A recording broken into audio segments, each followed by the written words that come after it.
Yo, what's going on, everybody? This is Dylan Talk Sports. My name is Dylan. In today's video, what we're going to be doing is we're going to talk about LeBron James and who was his best running mate in his entire career. There are a couple of options. You got Kyrie Irving, Dwayne Wade, and Anthony Davis. This whole discussion kind of got sparked whenever LeBron, he's on his podcast with REDICK. They went on the podcast, and LeBron was kind of getting asked by JJ about what do you think about Kyrie Irving, about what he's kind of doing right now, and this is what LeBron said. And sitting here watching it, I'm playing like so fucking happy and so proud and to watch him and continue his growth and whatever the case may be. And at the same time, I'm so fucking mad at the same time that I am not his running mate anymore. So I'm like, I just remember those times. And back to what you were saying, JJ, like to have a guy like Kyrie Irving as the ultimate wild card, that's like having it's like having a draw four in your hand every time someone deals you cards in Uno. And after that was said, everybody started talking about it. LeBron thinks that Kyrie Irving was like his best running mate. Oh, he's the best guy. Then it got sparked on ESPN. People were talking about like who was his best running mate. A lot of people started saying it's consensuous that is Dwayne Wade. Some people said, oh, maybe Anthony Davis. There's also some other people, myself, maybe I think of Kyrie Irving, but what I'm going to do in this video is we're going to kind of go through, I'm going to talk about each person, we're going to go over some of the stats of what these guys did in their time or in their career when they were with LeBron James. Kind of discussing what they did, not their entire career, but just in the years they were with LeBron, what they did to kind of contribute and help LeBron, and we'll kind of go from there. So without further ado, I'm going to stop rambling, and we're going to get straight into this. So if you're going to enjoy, as always, make sure you go and drop a like on this video. Be very much appreciated if you do so. But without further ado, let's get into it.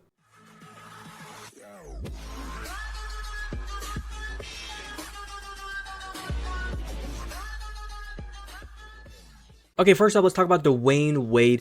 As you can see here, we have his entire career stats. We're going to go from just the years that LeBron was with Dwayne Wade. So you can see right here where my mouse is, 2013, 2014 was the last year LeBron was there, and he was there 4 years in Miami. So 1, 2, 3, 4. So 2010, beginning year of 2010 to the beginning year of 2013, that was when LeBron was with Dwayne Wade. So kind of looking at these 4 years, kind of looking at points, you can see at the very beginning, Dwayne Wade, he was like the guy. He was there with LeBron. They didn't win the title that year. That was the year they lost to the Dallas Mavericks 4-2 in the Game 6 to the Dallas Mavericks in the NBA Finals. In that year, Dwayne Wade, he was like another superstar with LeBron James. He was there, he was contributing, he was doing everything needed to help LeBron. But then you kind of see his points per game kind of drift down, but you see his assists and his rebounds kind of move up, his steals move up, his blocks go up, because he was playing more of a, okay, I'm not going to be as much of a dominant scorer, I'm going to let that be for LeBron to do.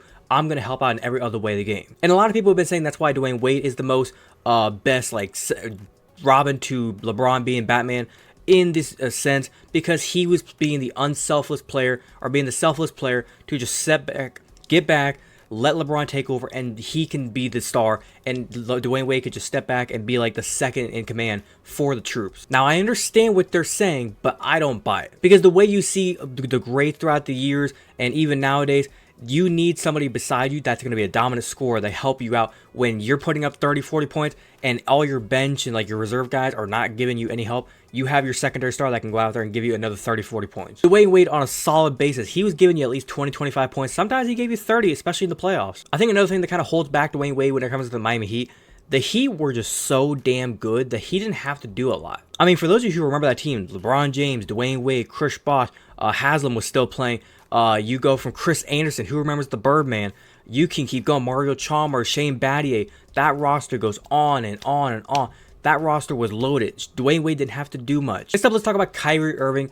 Kyrie Irving, his time with LeBron James, obviously, from the 2016-2017 season, that was his third year with LeBron. 2015-2016, the year they won the title, and 2014-2015, the first year LeBron came back. Now, when you look at the way Kyrie kind of played with the team, that first year, it was kind of like with Dwayne Wade. Kyrie was the guy, he was there, he was helping out LeBron, but that second year, he kind of took a step back. His scoring came down just a little bit. His field goal percentage was still kind of up there. His rebounds and assists, his steals, everything was still kind of up. I think the big thing that I kind of want to argue, and this being a Cavs fan, I'm a Cavs fan, put it this way. Look at that 2015-2016 year when they won the NBA championship for the Cavaliers. Take that same exact team with LeBron and all those guys, Iman Shumpert, J.R. Smith, everybody on that team, and you take Kyrie Irving out of the equation and you put Dwayne Wade in there, or you put Anthony Davis in there, the other two guys that we're talking about. Does the Cavaliers still come back from 3-1 and win that championship? Does Anthony Davis make that 3-point shot? Does Dwayne Wade make that 3-point shot? Anthony Davis, I don't really know. Dwayne Wade, probably. I'm going to argue this, and kind of the reason why I'm probably leaning more towards Kyrie. I'm going to say it now. Kyrie, the way he plays, he is like, he's an artist, he's a magician, he's just like an expertise, he's craftsmanship, he just knows how to finesse anyone. He's the kind of guy where, like right now with Luka, if Luka is having an off night, he can most of the time just give it to Kyrie, and Kyrie can go try to make some plays and try and save the day when Luka is basically like, I am gassed, I need you to take over. And there was a lot of times where LeBron did the same exact thing. He basically was able to say, hey, I need you to take over for me because I can't. I need somebody else to do something for me. And finishing up, kind of talking about Anthony Davis, his stats, obviously every single year they were with the Lakers. It was all the years that he's been with LeBron. When you look at him there in the Lakers, he's always been a dominant scorer. The problem that I would say for Anthony Davis versus with Dwayne Wade and Kyrie Irving is this. With Anthony Davis, now you're going to probably say, well, look at some of these other years. Do you remember COVID was a thing? Anthony Davis has never been healthy on a consistent basis. It's like 2019, 2020 doesn't really count. That was the COVID year. They won the title that year, yes. 2020, 2021, they had like a shortened season, so everything was kind of funky that year. But then in 2021, 2022, 40 games, 2022, 23, 56 games. He was like always in and out of rosters. This past season was the first time where he actually showed up and actually played a good solid amount out there on the court. And these last 2 years, he's been very dominant.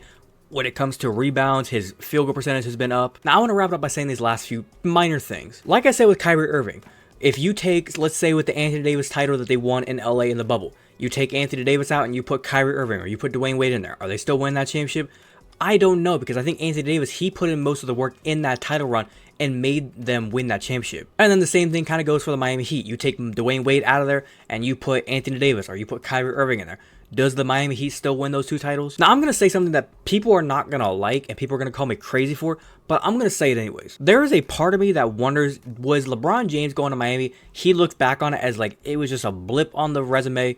It happened. It's there. He forgets it now. It's time to move on. Almost like, yeah, I had fun there, but it was like we were supposed to win championships. When I went to Cleveland, I knew it was going to be a grind. And Kyrie was right there with me through the mud, through the dirt, through the blood, sweat, and tears.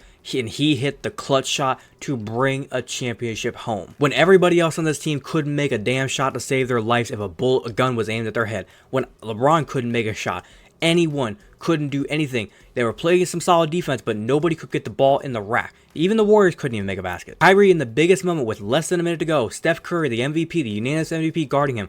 Kyrie crossed them up, hit the 3-pointer, and it was like just like a dagger was sealed. And I'm willing to bet you, if you asked LeBron James right now at this point, if you found LeBron right now at this very second and said, hey LeBron, in that moment in Cleveland, would you rather have Kyrie take that 3-point shot, give it to Dwayne Wade, let him go make his own shot, or give it to Anthony Davis down the post and let him go get a shot?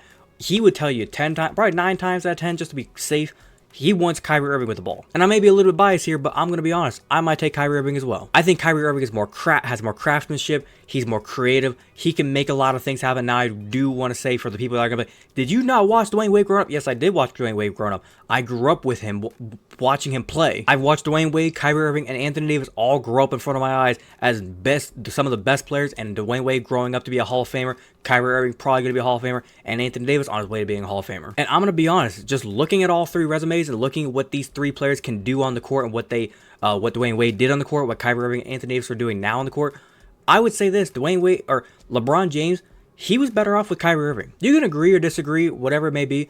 I still think it's Kyrie Irving. And last very little thing, the fact that LeBron James is saying he thought Kyrie Irving was his best, or like he misses the Kyrie Irving that fucking much, kind of means you all need to shut the fuck up and just say, oh yeah, LeBron wanted Kyrie Irving. He didn't say he wanted Dwayne Wade. He didn't say he wanted Anthony Davis. I think after this season, he might leave the Lakers, meaning he don't give a fuck about Anthony Davis anymore, probably. That man loved Kyrie Irving. When Kyrie Irving said he was leaving Cleveland after the 2017 NBA Finals, he was probably hurt. He was upset, and he didn't understand why he was leaving. Back then in the day, there was the whole discussion of like Kyrie Irving wanted to be the lead guy. LeBron, I guess, kind of understood at the time. But I'm telling you right now, if Kyrie Irving stayed in that city, that could have been a dynasty for the future that would have just fed families, and families. But other than that, I think I'm going to wrap it up there. Hopefully you guys did go and enjoy today's video. If you did enjoy, as always, make sure you go and drop a like on today's video. Be very much appreciated if you do so. If you wanted to watch the entirety of this video, thank you very much. And like I said, if you have a different opinion, do you agree or disagree with anything I said? Do you think Kyrie Irving is the lead guy? Do you think Anthony Davis was the best sidekick, wingman, whatever it may be, whenever it comes to LeBron James? Do you think it was Dwayne Wade? Whichever player it may be that you think it was, go ahead and leave your complete opinion down in the comment section down below. Be more than welcome to talk about and debate with you guys. If you're a fan of the content that I do poster and you want to go ahead and hit that big red subscribe button, feel free to do so. And do not forget to hit that little notification bell to be notified second to post. Without further ado, this has been Dylan Talk Sports. Have a great day. Peace.